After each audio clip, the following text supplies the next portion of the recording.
Hello বন্ধুরা, study motivation YouTube চ্যানেলে তোমাদের সকলকে স্বাগত। আজকের আলোচনার বিষয় হলো বাংলা অনুচ্ছেদ রচনা আম গাছ। আমাদের দেশে যেসব বড় বড় ফলের গাছ আছে তাদের মধ্যে আম গাছকে অমৃত ফলের গাছ বলে। এই গাছ খুব বড় হয়, অনেক ডালপালা হয়, গাছের পাতাগুলি হয় লম্বা।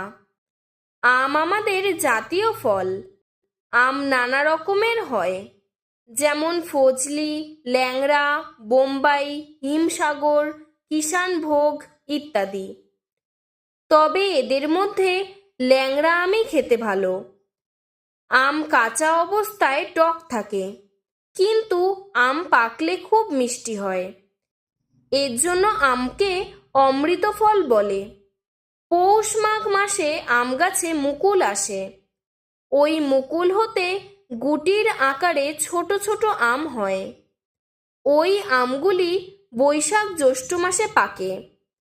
পাকা আমের রস বের করে আমসত্ত্ব তৈরি করা হয়। কাঁচা আম থেকে আমের আচার, জেলি, আম তেল প্রভৃতি তৈরি করা হয়।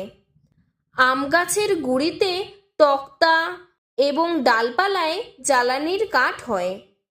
আমের আটি হতে গাছ হয়। বর্তমান যুগে উচ্চ ফলনের জন্য কলম বেঁধে চারা তৈরি করা হয়। ওই গাছে 1 বছর পর থেকে আম হতে শুরু করে। পশ্চিমবঙ্গের মুর্শিদাবাদ, মালদহ ও নদিয়া জেলা আমের জন্য বিখ্যাত। আজকের ভিডিওটি এতটুকুই। তোমাদের যদি আরও এরকম অন্য কোনো অনুচ্ছেদ রচনার প্রয়োজন হয় আমাকে কমেন্ট বক্সে জানাবে, আমি সাহায্য করার চেষ্টা করব। ধন্যবাদ।